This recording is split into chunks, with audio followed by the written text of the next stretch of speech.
because there is no x to plug into. Does that mean I can choose any y? Let's see.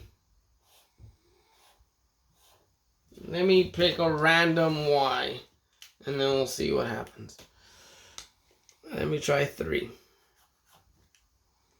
Now I try plugging that in.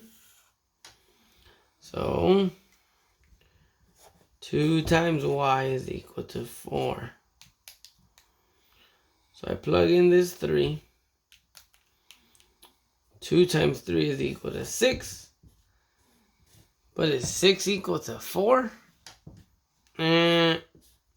Same thing. That's not possible.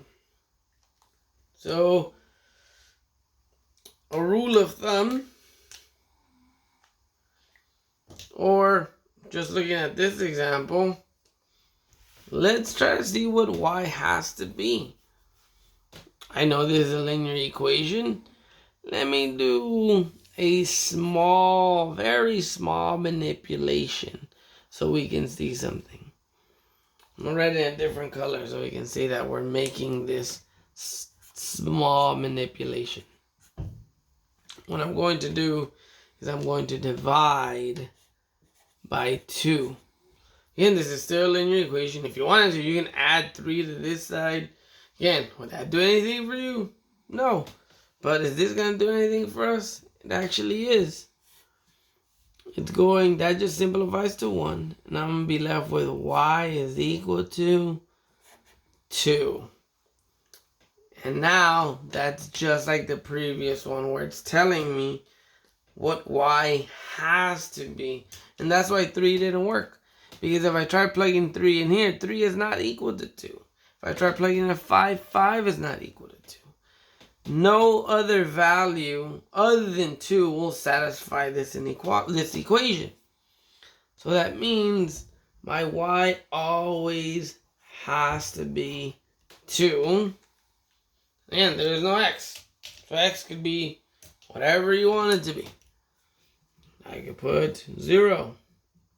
Just because I like using 0 a lot. I can use -2. I can even use 4. Any of those work perfectly fine. Let's try graphing it. Let's see what this looks like. I'm curious to see.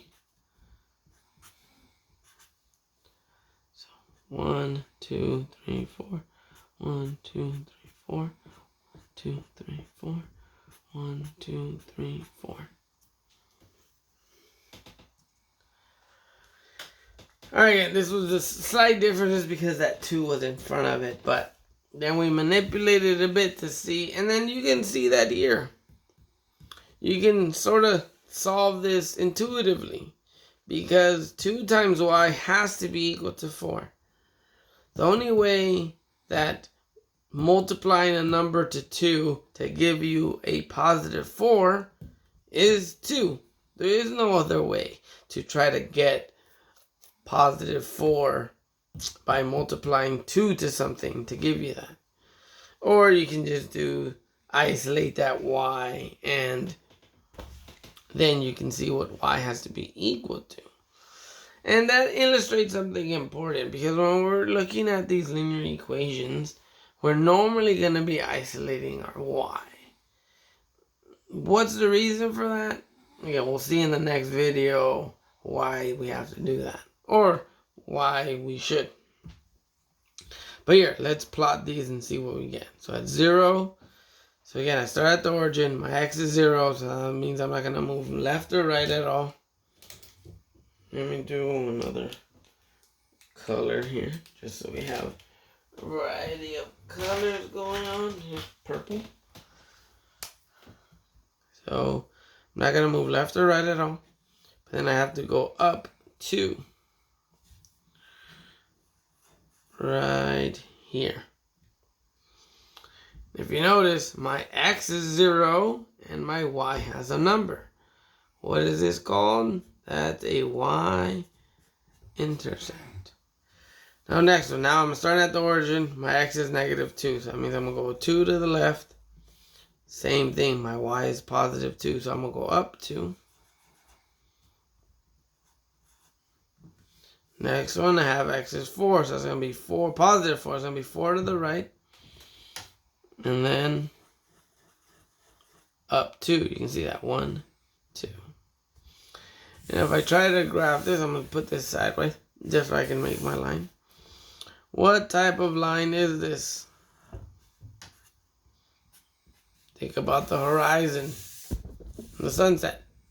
It makes a horizontal line. That's another very important linear equation.